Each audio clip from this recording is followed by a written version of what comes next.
Shri KT Ramarao Garu is here, and I would now request Mr. Robin David, resident editor, The Times of India, to kindly please felicitate and welcome our chief guest.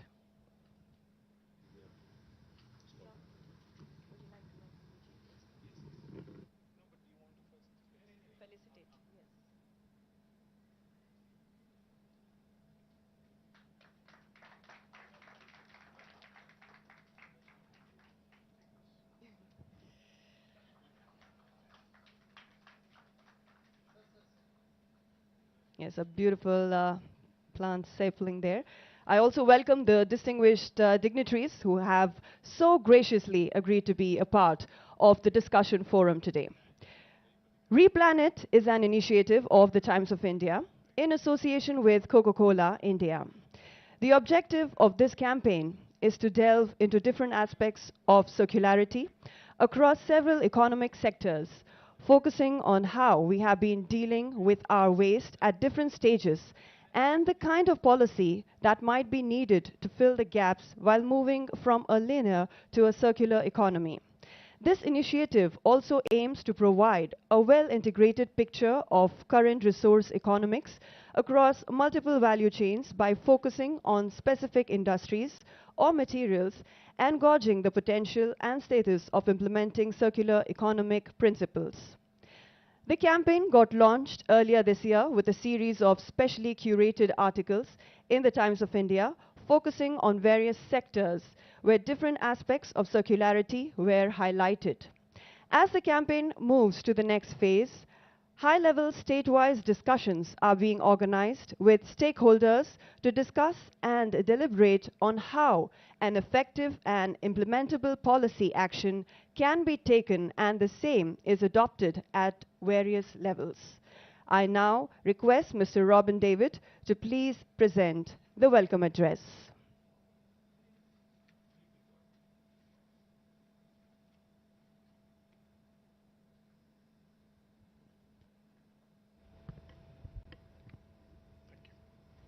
Um, Good morning, everybody. First of all, a very warm welcome to all of you. A very warm welcome to KT Ramarao Garu also. I know he has a busy schedule, um, but he is interested in this subject, so I'm happy that he's here. A warm welcome to Jayesh Ranjan Garu, to Shidana Kishore, Ms. Madhulika Chaudhary, and Ms. Krishna Ramesh. Thank you for joining us for this panel. Um, I think it is important to stay here that we are meeting in this, we have gathered here today at a time when the United Nations Climate Change Conference has just ended. And I feel that nothing much came out of it, except perhaps a little money for poorer countries. We are also sitting here today when there is a war going on in Ukraine and energy prices around the world have skyrocketed. When energy prices skyrocket, you have inflation. When you have inflation, economies are hurting. And when economies are hurting, I realize very few people talk about climate change. But at the same time, in the last 2 years, we've had severe rains damaging our crops. We've had very bad floods hurting our cities. We've had some of the most polluted cities in India hurting people's health. And we've had fires around the world.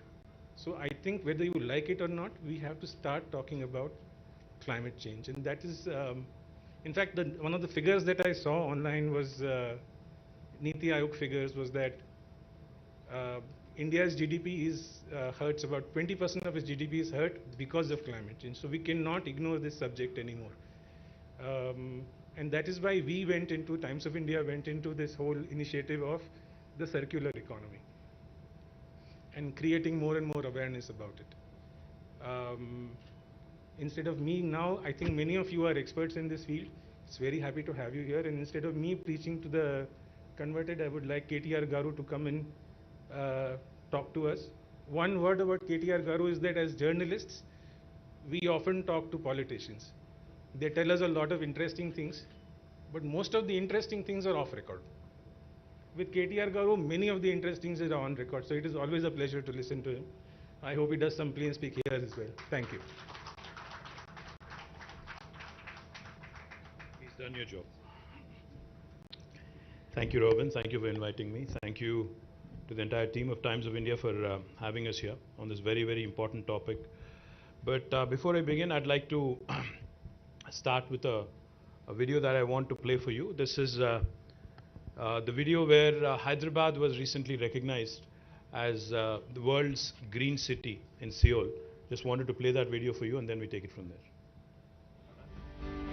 Hyderabad, a city with an iconic heritage. Besides advancing in technology, innovation and infrastructure, Hyderabad is also transforming into the world's #1 eco-friendly city, meeting the UN Sustainable Development Goals. Hyderabad was awarded Tree City of the World twice for the years 2020 and 2021 by FAO and Arbor Day Foundation. Now, Hyderabad, the capital city of Telangana, wins another laurel. Hyderabad beats Paris, Montreal, Mexico City, Buenos Aires, Melbourne, while competing with 57 entries from over 40 cities across 24 countries, and won the World Green City Award 2022 and Living Green for Economic Recovery and Inclusive Growth Award by the International Association of Horticulture Producers. AIPH celebrates this fantastic achievement.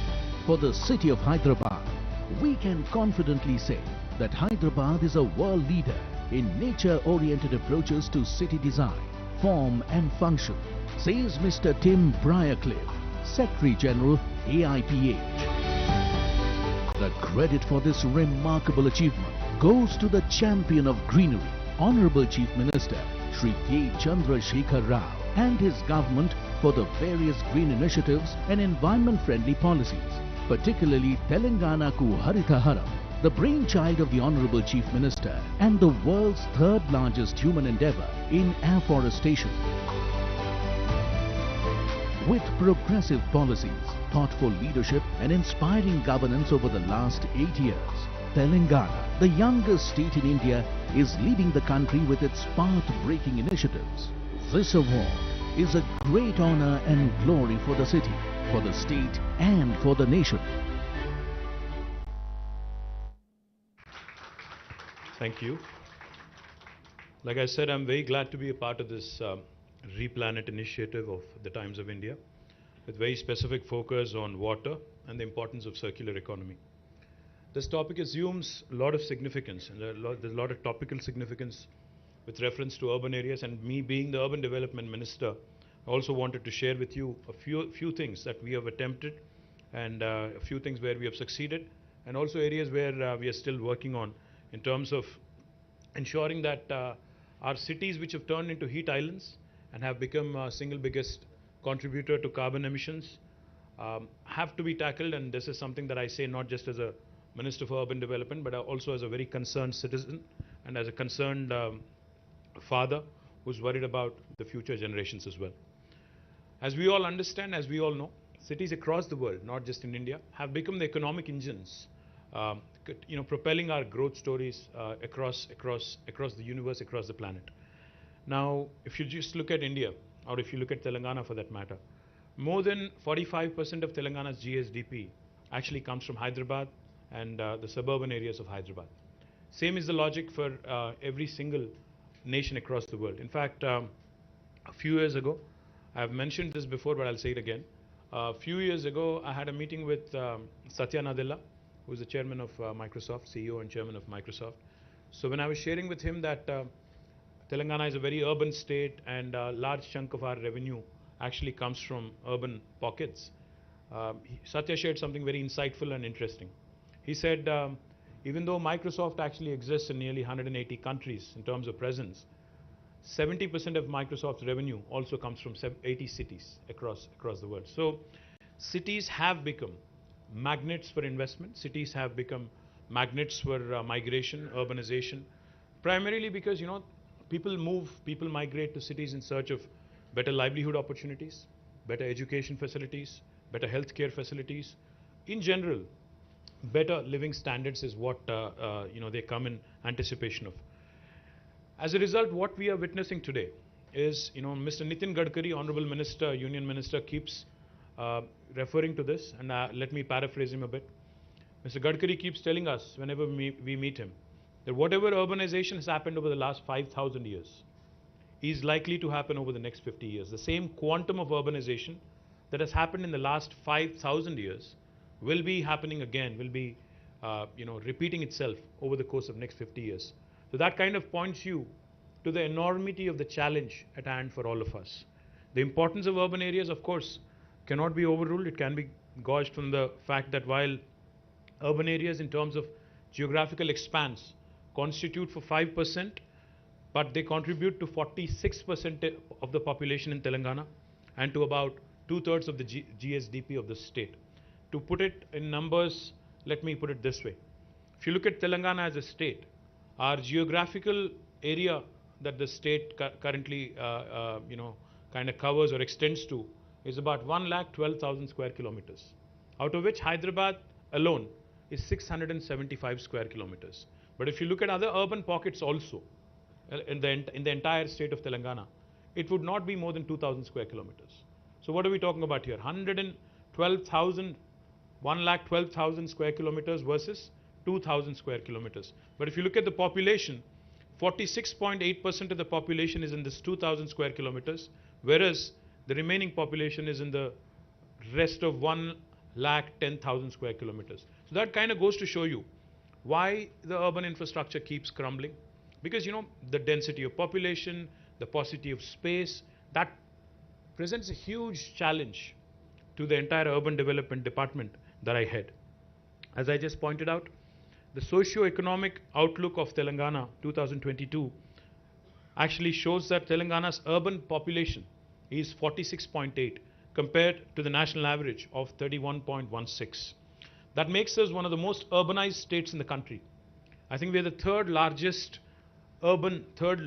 most urban state after Tamil Nadu, which is at 48.45, and Kerala at 47.23, and right after us is Maharashtra at 45.23. So that makes Telangana one of the most urbanized states in the entire country. And we are also one of the fastest growing urban economies in the country. When the state of Telangana was formed in 2014, we had 68 ULBs, the urban local bodies. But now the number has been increased to 142. That includes Hyderabad as well.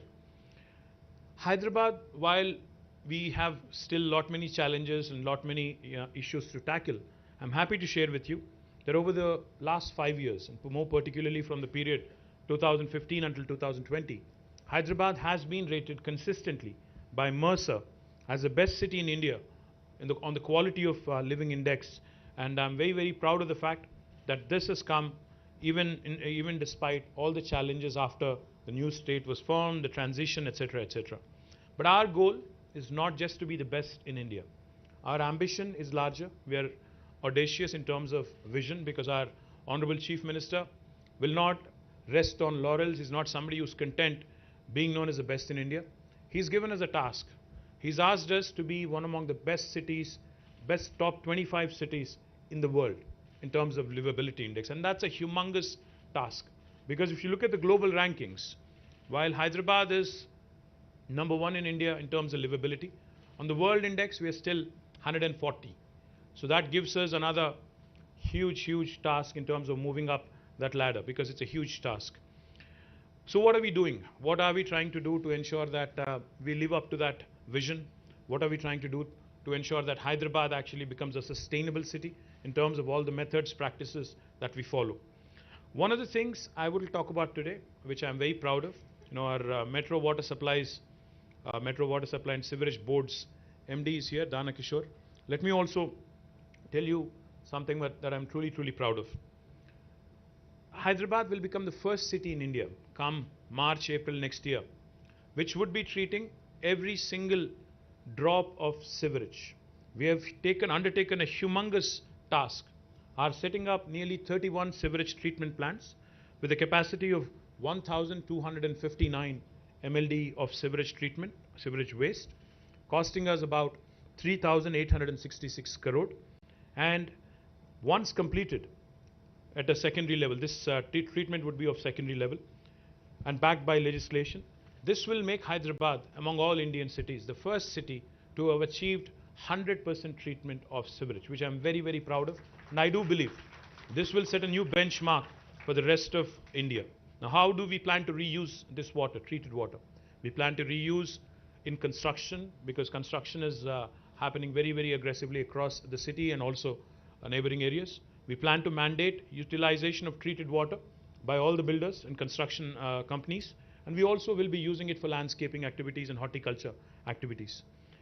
We could potentially also, in fact, use this water, treated water, to cool the furnaces in thermal plants and to do a number of other things as well. The second important intervention that I would like to talk about is effective management of surplus runoff water, especially during floods in Hyderabad. You know, a lot of people complain, a lot of people talk about how cities in India, cities across the world are not equipped, fully to handle flood-like situations. Robin talked about climate change. Climate change, global warming was a topic that we used to read about in newspapers. Look at it, glance at it for a minute, and then used to say, okay, this is not my concern. This possibly is happening elsewhere in the world, not in my backyard. That was the approach earlier. But now, we all know climate change is real. It's already knocking on your doors. It's already at your doorstep. It's affecting all of us. As a person who's involved in public life, as a policy maker, I've been witnessing some very disturbing changes across different seasons. We are now accustomed to unseasonal rains in October. And we are also accustomed to, unfortunately, late arrival of monsoons. We are also accustomed to cloudbursts. And we are accustomed to 45, 46 degrees temperatures in summer. Now, these are unusual patterns. These are exceptional patterns. But it looks like exception is going to become the norm. Expecting the unexpected is going to be the challenge for governments. I cannot take cover, I cannot take an excuse to my citizens stating that cloudburst and unseasonal rain, unprecedented rain has resulted in a flood-like situation, which may be the reality. But I don't think the citizens are going to accept that sort of an explanation in future anymore. So therefore, in Hyderabad, we have started on an important task, because no city in the world can of course deal with cloudbursts or torrential rains, but the least we can do is to prepare as well as we can, equip ourselves as well as we can. And so therefore, we have undertaken a very detailed study. A company called Shah Consultants based in Pune has undertaken this study. The hydrological map of Telangana, hydrological map of Hyderabad has been prepared. We have mapped surface runoff flows, micro basins of drainages, blockade points, and what needs to be done to address the issue on a permanent basis. Out of this, we have actually formulated a new idea called a Strategic Nala Development Program, SNDP. Happy to share with you that this Nala development, which has started with about 1,000 crores of initial estimates, has been going well. Of course, there's a long, long way to go, but I do believe that we have made some few decisions, and few important projects have been kicked off in the right direction. The third thing I'd like to talk about is solid waste management. When this government came into office in 2014, the total waste collection, municipal solid waste collection in the city of Hyderabad was about 3,500 metric tons per day. But today, that has increased to 6,000 metric tons per day. And what we have done in the last 8 years is, we have come out with a policy on ensuring not just municipal solid waste, but all kinds of waste, construction and demolition waste, liquid waste, which is sewerage, also biological waste, and e-waste. All of these forms of waste are being processed diligently, are being processed scientifically to ensure Hyderabad becomes a benchmark and Hyderabad becomes a leading example of how a city can function. Now, let me elaborate a bit on municipal solid waste. We have in fact commissioned a 20 megawatt plant, South India's largest municipal waste to energy plant in Jawahar Nagar Corporation, which is very close to Hyderabad. Not only have we commissioned a 20 megawatt waste to energy plant, we are also building another 28 megawatts of capacity at this plant, which will consume all the dry waste. All the wet waste will be converted into compost, and it will be sold to farmers as fertilizer. The wet waste, the dry waste will be converted into power. Beyond this 48 megawatts of municipal waste to energy, we are also contemplating setting up another 20 megawatt plant. Altogether, this will take our capacities to nearly 68, I think 72, I believe, altogether. And this will ensure that 100% of all the dry waste in Hyderabad is converted or incinerated into energy. The other thing I'm very proud of also, Telangana in its municipalities, 142 municipalities, will be completing a very unique program called as the FSTP, the fecal sludge treatment plants. Human waste that's excreted is also now being processed, is also now being handled in a scientific fashion, and we are ensuring that on a modular basis, all municipalities by the end of next fiscal will be having a fecal sludge treatment plant. We've already completed this in 68 municipalities. We're also trying to cover the remaining by the end of this fiscal. Let me also quickly talk about some heritage restoration that we are very, very proud of, in Hyderabad. Recently as yesterday, I think it was, you may have seen a clipping in Times of India as well. In fact, I thank the entire team of Times of India for running a brilliant piece on heritage conservation and what needs to be done by the state, by the people, by the citizens, etc. I'm very proud that two of very important monuments, the step wells in Kuli Qutub Shah tombs, have been recognized by UNESCO, and so has the Domakonda Fort in Kamareddy district. Both of these have been recognized by UNESCO as World Heritage Monuments, but our ambition is larger. We want Hyderabad to be recognized as a World Heritage City, and we are working diligently towards it. Let me talk a bit about restoration of heritage structures that we have done as a, have been involved in as a government. One of the things I'm very proud about is the restoration of Mozum Zahi Market, which has once again regained its lost glory. Because I remember as a kid, as a student, I used to frequent the Mozum Zahi Market. It is famous for its market, and also I don't know how many of you have had famous ice cream there. It is truly famous. You should try it if you haven't. Likewise, the clock tower at Mehboob Chowk, Sultan Bazaar, the CSI Church, Ram Gopal Pet Police Station at Monda Market, and Shah Ali Banda. All of these are being restored.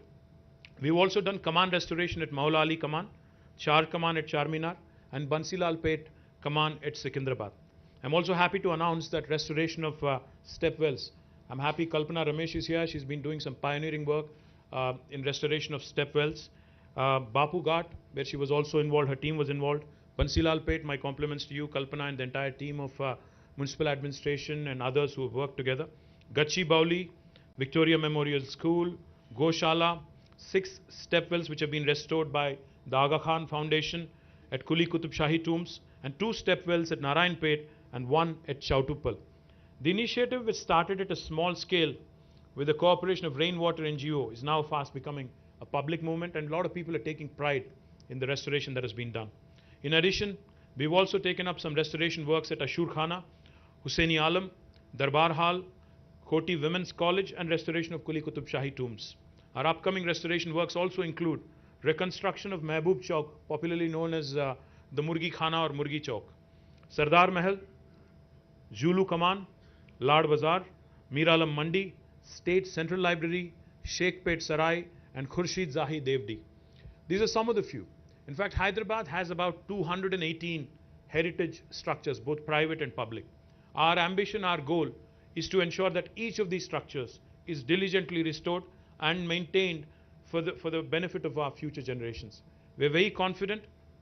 I mean, I can go on with a number of such initiatives, but we are very, very confident that with all these initiatives, by way of creating a circular economy, by focusing on sustainability, by ensuring that we also conserve our heritage structures, we will qualify to be among the list of UNESCO cities for World Heritage, as a World Heritage City. We've already been recognized by UNESCO in their list of cities for gastronomy. As you all know, Hyderabad's biryani is truly, truly world famous. So we have been recognized by UNESCO among the list of gastronomical cities popular for gastronomy. And again, like I mentioned, because of the work done by Aga Khan Foundation at the stepwells in Kuli Qutub Shahi Tombs, we've again been recognized by them. But our effort is to ensure that this continuous exercise, endeavor, to maintain that perfect mix of modernity and old world charm, rich heritage and culture, the Ganga Jamuna Tehzeeb that Hyderabad is known for, will prosper, will thrive, and every Hyderabadi eventually will feel proud of all the work that is being done by the government and its citizens. I'd like to play a small video before I close out so that you understand exactly what is being done. Thank you. Jai Telangana.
Yes.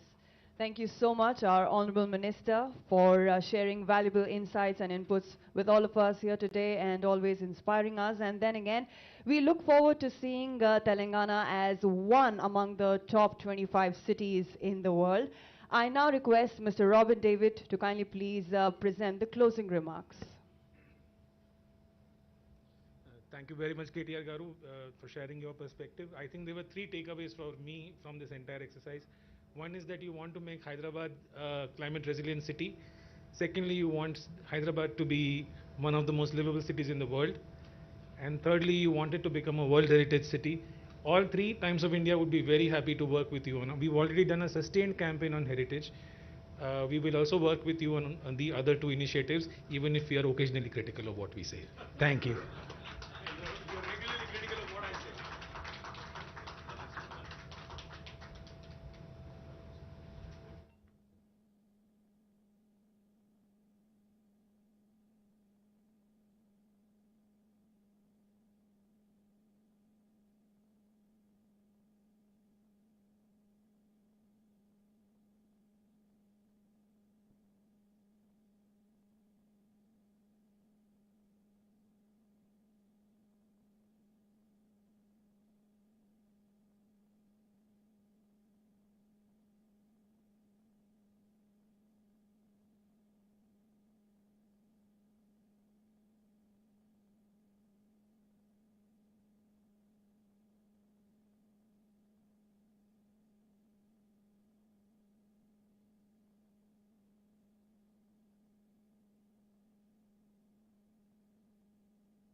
ये सब्जियां भी कितनी महंगी हो गई आजकल। सुधा, ये लो तुम्हारी सब्जी। अरे सब्जियां उधर।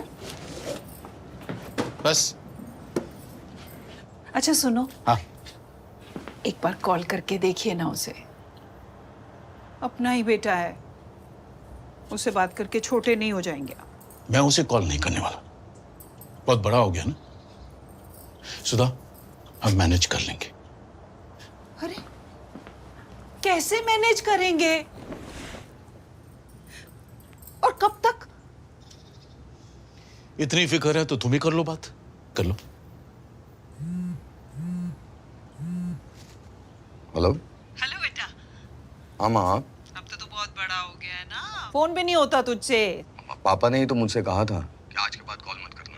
पापा है तेरे, उनको डांटने का भी हक नहीं है क्या? माँ, मैं भी तो वही कर रहा हूँ जो पापा ने मुझसे कहा था। ना कॉल किया ना घर आया। सुधा, उसको ना आना न आए, लेकिन बहू और अनुज को भेज दे।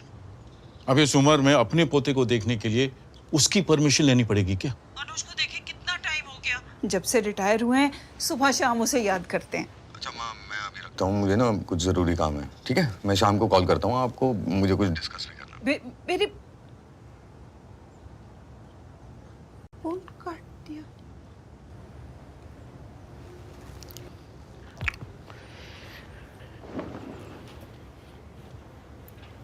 सुधा, बच्चे पराये हो जाते हैं और माँ बाप जहाँ थे वहीं रह जाते हैं।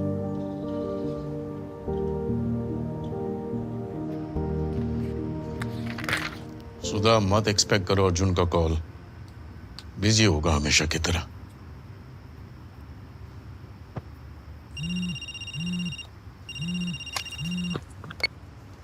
नमस्कार गुप्ता जी, बोलिए। शर्मा जी, कल आ जाऊंगे 11 बजे? हाँ, आ जाइए, आप ही का घर है। जी जी। आपको बोला था हेल्प ले लो अर्जुन से, पर नहीं। अब क्या बोलेंगे गुप्ता जी से? सुधा, मैं संभालूंगा।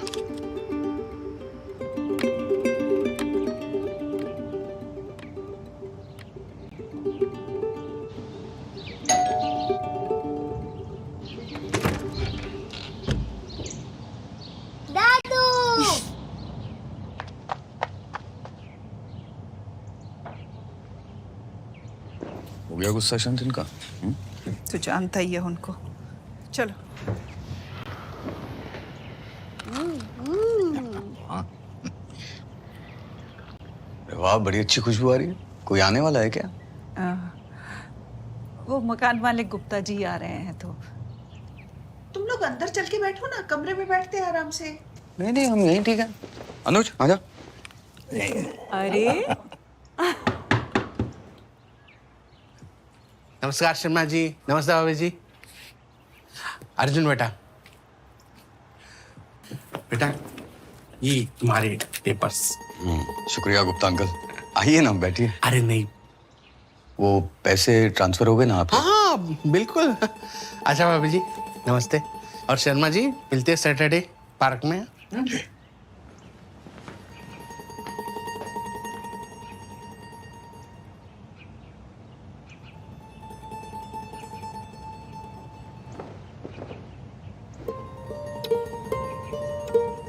ये क्या है बेटा? पापा, गुप्ता अंकल का 2 हफ्ते पहले फोन आया था। कह रहे थे कि सब कुछ ठीक है ना। 2 महीने से घर का किराया नहीं आया। मैंने कहा, किराया क्यों लेते हो, घर दे दो। थोड़ा जोड़ा, थोड़ा लोन लिया, बस हो गया।